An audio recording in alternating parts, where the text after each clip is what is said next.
So let me just explain in 2 minutes the Ukraine war. This is not an attack by Putin on Ukraine in the way that we are told every day. This started in 1990, February 9th, 1990. James Baker III, our Secretary of State, said to Mikhail Gorbachev, NATO will not move 1 inch eastward if you agree to German unification, basically ending World War II. And Gorbachev said, that's very important. Yes, NATO doesn't move, and we agreed to German unification. The U.S. then cheated on this, already starting in 1994, when Clinton signed off on basically a plan to expand NATO all the way to Ukraine.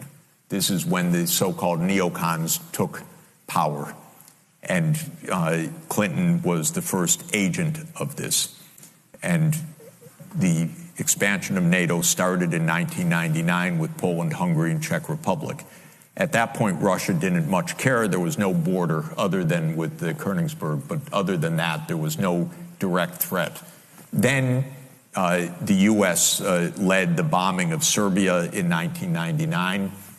That was bad, by the way, because that was a use of NATO to bomb a European capital, Belgrade, 78 straight days to break the country apart. The Russians didn't like that very much.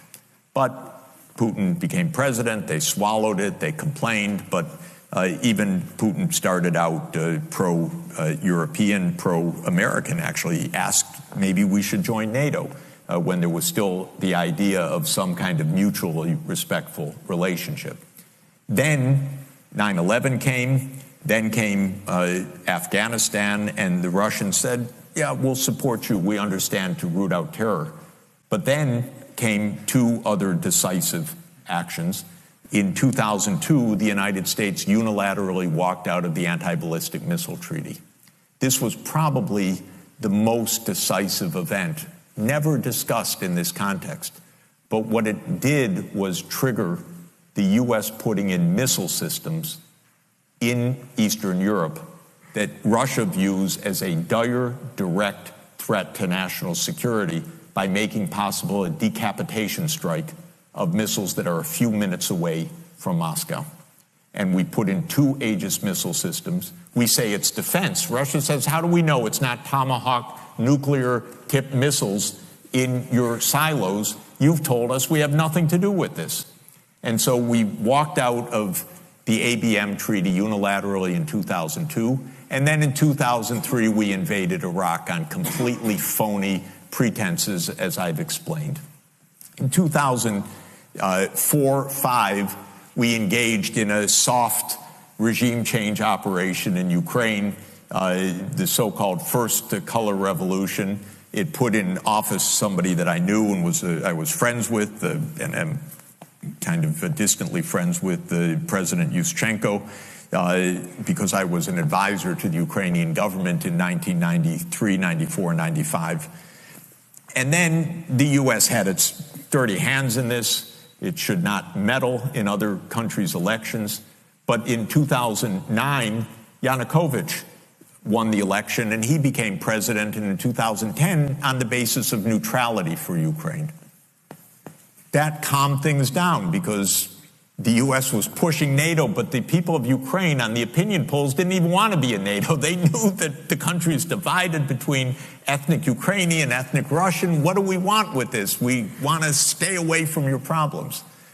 So in February 22nd, 2014, the United States participated actively in the overthrow of Yanukovych. A typical U.S. regime change operation, have no doubt about it.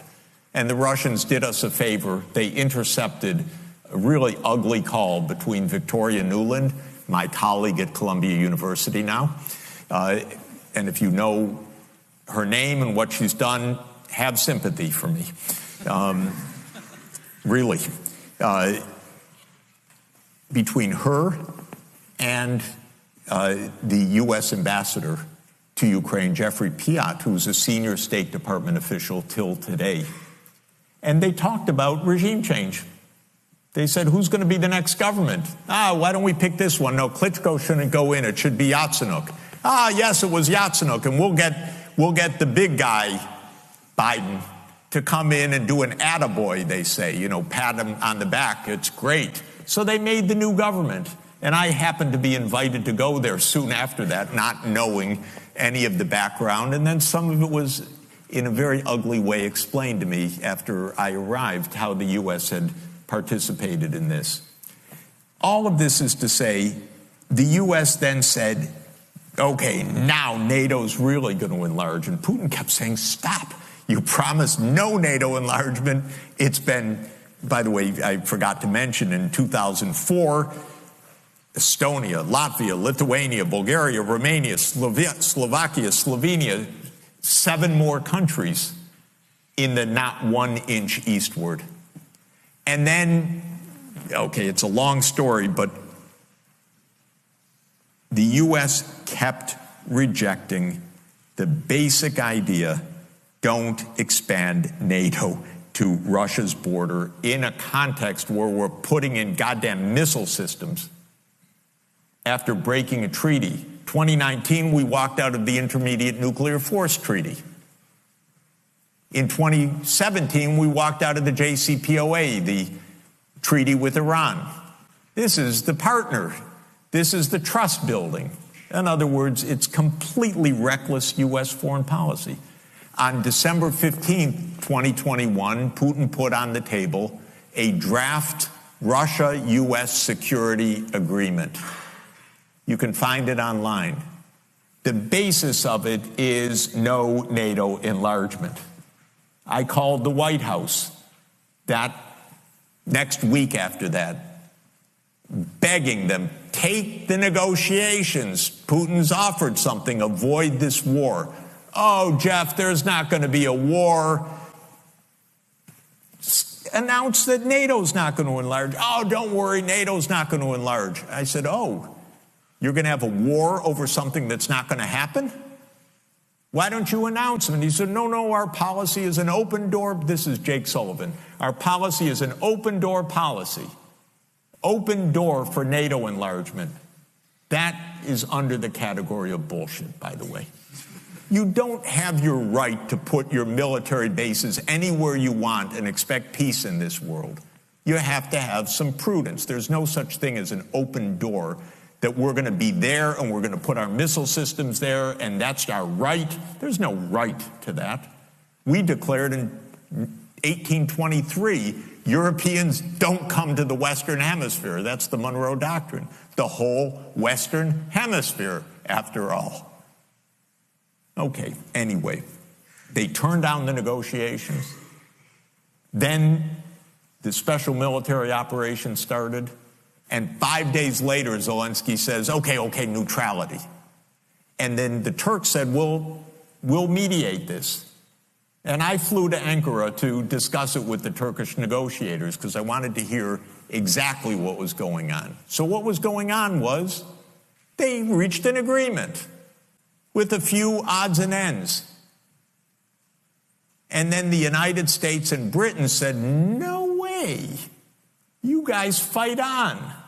We got your back. We don't have your front. You're all going to die. But we got your back as we kept pushing them into the front lines. That's 600,000 deaths now of Ukrainians since Boris Johnson flew to Kyiv to tell them to be brave. Absolutely ghastly. So when you think about your question, we have to understand we're not dealing with, as we're told every day, with this madman like Hitler coming at us and violating this and violating that, and he's going to take over Europe. This is complete bogus, fake history that is a purely PR narrative of the U.S. government.